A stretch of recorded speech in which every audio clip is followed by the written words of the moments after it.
The erotic art of slowing down. Why fast, goal-oriented sex is killing your passion. Most of us were introduced to sex through a cultural lens that screams, fast is hot, climax is king, and anything slower is boring.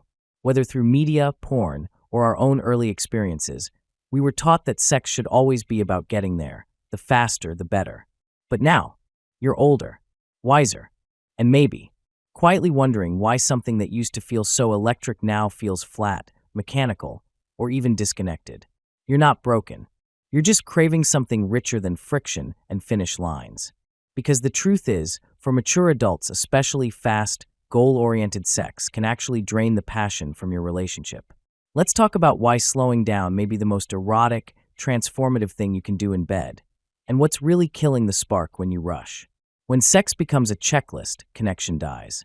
Many people, even those deeply in love, fall into a rut where sex becomes mechanical.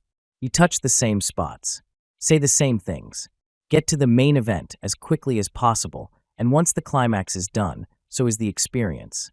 This is goal-oriented sex, and while it might deliver release, it rarely delivers satisfaction. Why is it so damaging? It bypasses arousal and jumps straight to action. It reduces sex to performance instead of presence. It sends the message, let's get this over with, instead of let's get lost in each other. And here's the kicker. The older we get, the more damaging rushed sex becomes. This is because our bodies take longer to warm up. Our minds need more emotional foreplay. And our hearts crave more than just friction. They crave intimacy. The power of prolonged arousal. Think of great sex like a slow-cooked meal. Anyone can microwave something in 2 minutes. But when you let ingredients simmer, flavors deepen. Aromas build. Anticipation grows. That's what slow sex does to the human body. It builds erotic tension so gradually and richly that when the moment finally comes, it's not just a release, it's an explosion. Here's what prolonged arousal unlocks. Higher emotional bonding. The longer you tease, the more you build trust and connection. Stronger physical sensation. Slow stimulation heightens sensitivity across the body. More orgasms, and deeper ones. Especially for women, extended teasing can lead to full-body, wave-like climaxes. Erotic memory. Your brain stores rich, sensual experiences more vividly when they're drawn out and emotionally charged. Slowing down doesn't mean doing less. It means doing more, better, with presence, intention, and connection. Fast, functional sex triggers performance anxiety. For many people, especially men, the pressure to perform during fast sex creates a low-grade anxiety. You start thinking, am I lasting long enough? Is she close? Am I doing it right? And once your brain goes into performance mode, your body follows. You disconnect. You go through the motions. You may even fake intensity just to end the scene. This isn't passion, it's pressure. But slowing down rewrites the script. It takes you out of your head and drops you back into your body. Instead of rushing to perform, you begin to play, to explore, to feel. You stop worrying about the goal and start enjoying the experience. And ironically, this relaxed state often leads to better sex, stronger erections, deeper orgasms, more connection. Try this. Agree beforehand that there's no pressure to climax. Remove the finish line. Just explore touch, taste, and energy. Notice how much more relaxed and aroused you both become when there's nothing to prove. Goal-oriented sex ignores emotional connection. When sex becomes a race to orgasm, you miss the connection that makes it feel soulful. You stop looking into each other's eyes. You stop breathing together. You stop reading each other's emotional temperature. It becomes about finishing, not feeling. This disconnect creeps in slowly. It might still feel good, physically, but emotionally, it starts to feel empty, hollow, like something is missing, but you can't quite name it. That something is presence. Erotic presence is when your full attention is locked onto your partner, not the end goal. It's when your bodies are engaged, but so are your hearts. You're with each other, not just on each other. That's where real intimacy lives. Try this. Next time you make love, hold eye contact during touch. Breathe in sync. Ask what your partner is feeling, not just physically, but emotionally. Be curious. Be present. Rushing sex turns your partner into a performance tool. When the goal is orgasm, you start treating your partner like a means to an end. Not intentionally, but subtly. She becomes the outlet for your stress. He becomes the fix for your craving. You go through the motions, Touch here, lick there, thrust, release. But you're not really seeing each other. And when that dynamic repeats over time, it chips away at desire. No one wants to feel used, even in love. Erotic energy thrives on reciprocity, on giving and receiving, not just performing.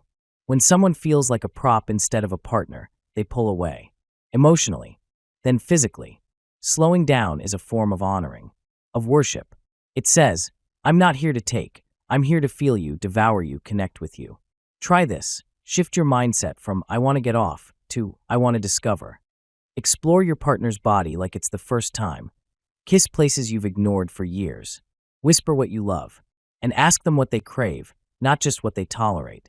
Quick sex erodes erotic anticipation. Erotic tension isn't built in the bedroom. It starts in the hours, and sometimes days, before. It's the text that says, I can't stop thinking about last night.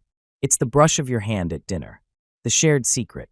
The slow, deliberate kiss before you both go to work. But when you reduce sex to a 5-minute routine, lights off, pants down, roll over, you rob yourselves of the most powerful aphrodisiac in the world, anticipation. Desire is born in space, not in speed. When sex becomes predictable and fast, there's no room to fantasize, to imagine, to ache for what's coming. And without that build-up, passion dulls. Fast sex feels like scratching an itch. Slow sex feels like setting the whole body on fire. Try this. Start seduction hours before you plan to have sex. Send a flirtatious message. Whisper what you want to do. Build it slowly, letting tension rise until you can't take it anymore. Then don't rush. Let it explode slowly. It reduces sex to a genital-centered act. Let's be blunt. Fast sex tends to become genital-focused, penis to vagina, thrust to climax, done. But your body is an entire landscape of pleasure. So is your partner's. What about that space behind the ear that sends shivers down the spine? The kiss on the lower back that melts tension? The slow, full-body massage that turns into an erotic invitation? Fast sex skips all of that. It rushes past opportunities to explore, play, and discover each other all over again. Especially for mature adults, where hormones may have shifted and orgasms don't come quite as fast or easily as they once did. This kind of exploration is not just important, it's essential. Pleasure becomes deeper, more spread out, more deliciously complex. And the more you explore, the more desire you build for the next time and the next. It can lead to disinterest, resentment, and even avoidance. Here's the secret most couples don't talk about.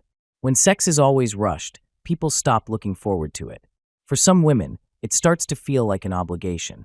For some men, it starts to feel like rejection when she's not into it. Both start blaming libido, stress, or aging, when really the issue is style, not desire. Over time, sex becomes less frequent, less intimate, and more emotionally loaded. But when you reintroduce slowness, even just once, something magical can happen. The sparkle returns. She sighs differently. He touches with more intention. And suddenly, what felt like a routine becomes a ritual again.